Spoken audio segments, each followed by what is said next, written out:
To je film z Gruzie. Já jsem o něm věděla už delší dobu. Vlastně jsem na něj poprvé narazila, myslím, v Tallinnu, kde to bylo prezentované ještě jako projekt. Nevím, to už jsou třeba 4-5 let. A zaujala mě jako premisa toho filmu.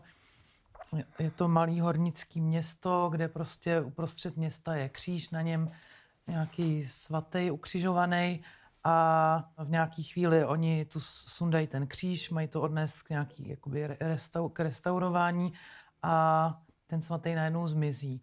Ve městě se objeví nějaký podivný chlapík, který nemluví a oni si prostě řeknou, aha, tak to je asi ten svatý a pak se začne jako rozjede se takový jako kolotoč událostí. A je to taková hodně zajímavá jako společenská satira, taky bych řekla. Je to hodně vizuální snímek, černobílej. Je to takový, řekněme, možná staromódní, ale v takovém jako dobrém smyslu. Navazuje to, myslím si, na nějakou tradici té gruzínské kinematografie třeba ze 60. let, nebo aspoň tam cítím takový vliv. Zároveň je tam i humor, bych řekla, trochu. Jo. No, takže je to takový další důkaz, že v Gruzii se pořád něco zajímavého děje. Navzdory pro minimálním penězům, Jo. který tam jsou na film. No, ono to je taková drobnokresba toho hornického městečka, nebo respektive toho místního kultu, toho svatého.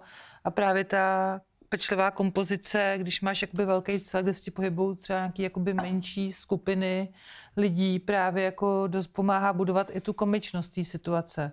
Protože se vlastně dostáváš od něčeho, co je ten monument nad tím městem, obří kříž, na kterým něco visí, nebo respektive nějaká ta socha těm drobným lidem, který se hašteřejí, chtějí vzývat, chtějí mu něco obětovat třeba.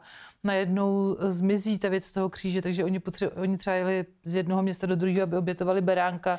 Ty ho teďka jako chtějí hrozně jako někde nechat a nemůžou, protože jako nemají čemu obětovat a ono vlastně, ta forma je použitá strašně dobře k tomu, aby právě jako aby vyjadřovala tyhle ty drobný, humorný nebo kritický situace, které se v tom dějou. Mě to naopak jako jde vlastně báječně k sobě, protože kdyby to... Samozřejmě nemůžu polemizovat s tím, jak by ten film vypadal, kdyby byl nějak natočený, na to nejsem dost erudovaná, ale právě mi naopak připadá, že jako to jde hrozně organicky dohromady, tyhle dvě věci v tom filmu. Mně přijde, že tam hlavně ještě akcentuje ten for, že ta socha, ten chodící člověk vlastně vypadají, jsou si daleko blíž, jo?